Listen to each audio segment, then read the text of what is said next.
Halo, bertemu lagi dengan aku Sutaro Tidur.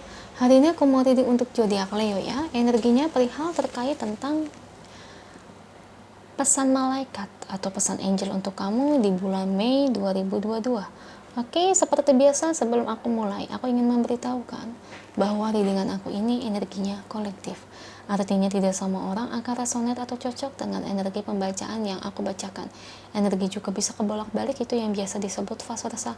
So, bila mana misalnya readingan ini gak resonate atau gak cocok untuk kamu, gak usah baper, apalagi marah-marah di komen.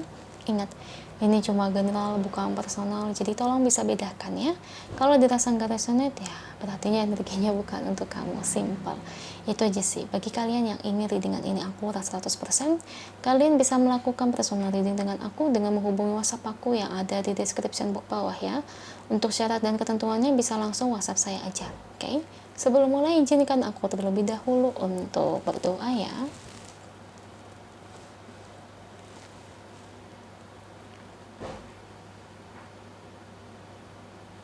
Oke Leo, kalau bisa kamu ikuti readingan aku ini dari awal sampai akhir, terutama ketika aku shuffle kartu ini, biar energi kamu bisa nitip di kartu saya agar hasilnya resonan.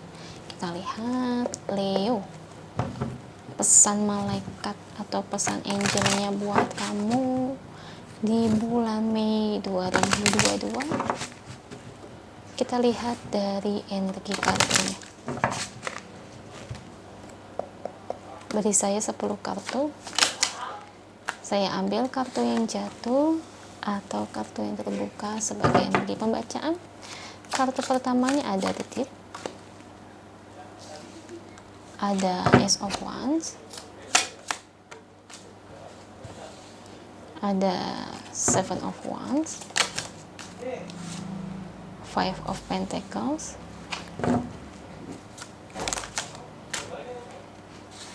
King of Wands,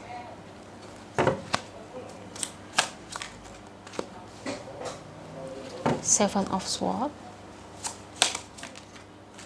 Six of Wands.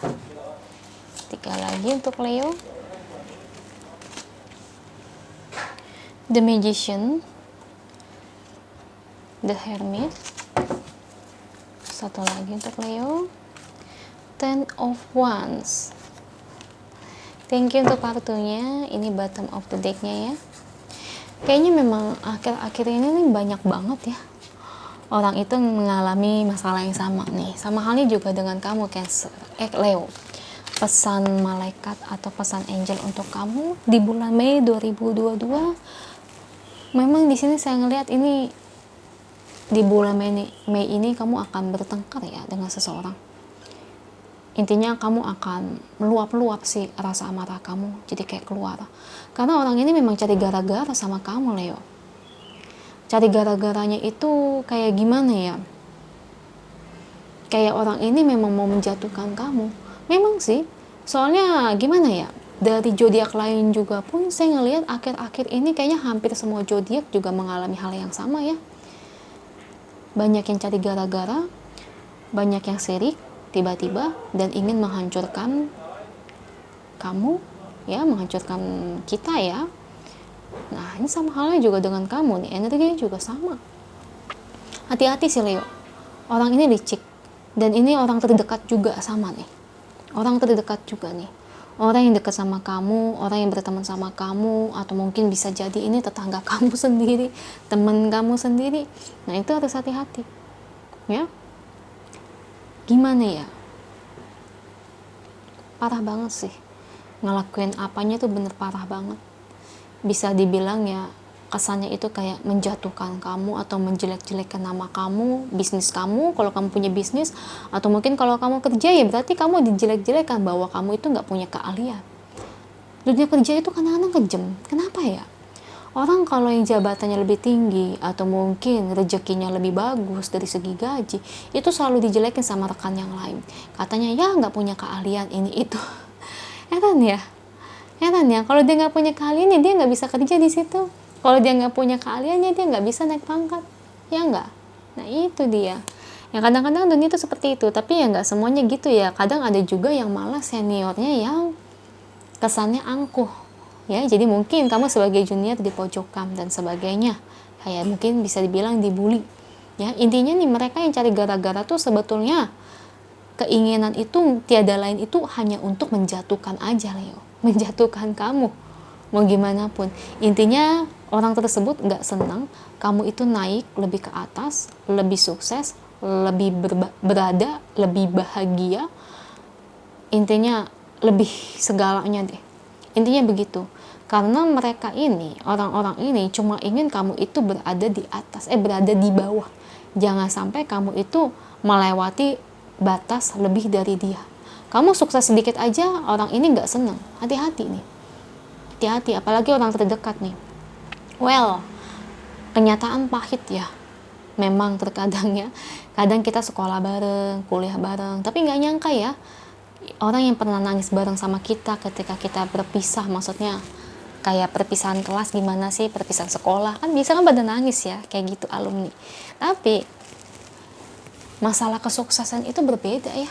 Terkadang nggak semua teman itu bahagia kalau kita sukses. Ya, well, realita itu nyata dan kadang juga aku rasain sih. Sedih memang, tapi itu nyata ya guys, memang ada kayak gitu. Jadi ya saya cuma bisa support kamu ya, semangatin kamu agar kamu di mana itu jangan sampai lengah, jangan sampai kamu sedih terus-terusan. Sedih pasti, tapi kamu harus bisa bangkit. Setidaknya kalau memang kamu tahu orang itu nggak baik, ya udah, cukup tahu aja, diem, dan jangan berteman sama orang itu. Jangan terlalu mengakrabkan diri. Saya juga sama nih, akhir-akhir ini saya juga baru tahu punya teman deket ya, padahal teman udah lama, tapi mengkhianati saya di belakang ya, sirik dengan kesuksesan saya. Dan saya juga sama kayak kamu nih, bakal pelan-pelan untuk ngejauhin ya, jadi jangan terlalu deket lagi kayak dulu. Padahal teman deket loh, bisa dibilang sahabat, tapi bisa begitu kan. Dan memang benar kan pepatah orang tua mengatakan teman itu nggak selalu teman, kadang sahabat juga nggak selalu sahabat ya. Kalau udah urusannya duit, uang, sahabat, teman itu bisa jadi orang yang menusuk kita. Bener sih memang ya. Dulu saya tuh nggak percaya guys. Sama, saya dulu nggak percaya, tapi setelah udah mengalami jadi percaya. Jadi makanya di sini saya sharing kayak gini juga buat kamu juga ya, agar kamu jangan merasa terbebani, merasa sedih kehilangan teman yang toksik. Gak usah terbebani, seharusnya kamu bersyukur ya. Kamu tahu, oh ini nih muka asli teman kamu nih kayak gini sebetulnya. Nih wajah asli sahabat kamu nih kayak gini, wajah yang selalu tersenyum, wajah yang selalu mendukung seolah-olah, tapi ternyata di belakangnya itu wow, licik sekali. Nah itu Leo ya, jadi jangan sedih. Saya nggak mau kamu sedih ya, nggak usah ngerasa gimana-gimana. Yang penting kamu maju terus, fokus aja kamu terkait dengan apa yang kamu jalani saat ini. Buat orang-orang yang sirik ya udah diamin aja, abaikan aja. Kalau cari gara-gara ya yang penting mah gimana ya, orang baik itu akan selalu menang ya, gimana pun ya. Walaupun dia mendapatkan kemenangan dengan cara menjatuhkan kamu, suatu saat itu akan berbalik kepada dirinya Leo. Percaya sama saya, karena Tuhan itu nggak pernah tidur. Tuhan itu sayang dengan umat manusia yang dekat sama Tuhan. Tuhan itu sayang dengan orang baik, jadi kamu nggak perlu takut ya. Karma itu ada kok, tenang aja. Kita lihat pesan angelnya buat Leo. Oke, nah di sini nih, kamu akan merasa ketika hal ini terjadi ya, maksud orang yang kamu kenal dengan baik nih, orang yang benar-benar kayak udah anggap kamu kayak saudara, udah kamu anggap sebagai saudara, teman baik, sahabat, lebih segala-galanya. Ketika hal ini terjadi, benar-benar kamu nggak akan memaafkan orang seperti itu. Ya memang orang kayak gini tuh nggak layak sih untuk jadi teman kamu. Jangan mau lagi ya. Kecuali orang ini bertobat tuh, bisnis venture. Intinya gitu ya, semua berbau dengan rezeki. Dia nggak suka kalau kamu lebih hebat dari dia, lebih sukses. Tapi Cek tahu nggak Cek, sebenarnya dia orang susah, atau maaf gitu, sebenarnya dia nggak mapan, tapi kok bisa sirik kayak itu. Karena dia nggak bisa kaya raya, dia cuma bisa sirik sama kesuksesan kamu. Nah kayak gitu Leo. Makanya jangan bergaul sama orang-orang kayak gitu. Bergaullah dengan para motivator yang sifatnya itu kayak gimana sih, kayak teman-teman yang ibarat kata yang sukses. Pasti nggak ada yang kayak gitu-gitu sifatnya ya. Pilih-pilih lagi deh teman, nggak semuanya baik. Itu aja, semoga resonate. Kalau resonate jangan lupa komen di bawah. Lalu bantu like, share, dan subscribe channel aku. Bye!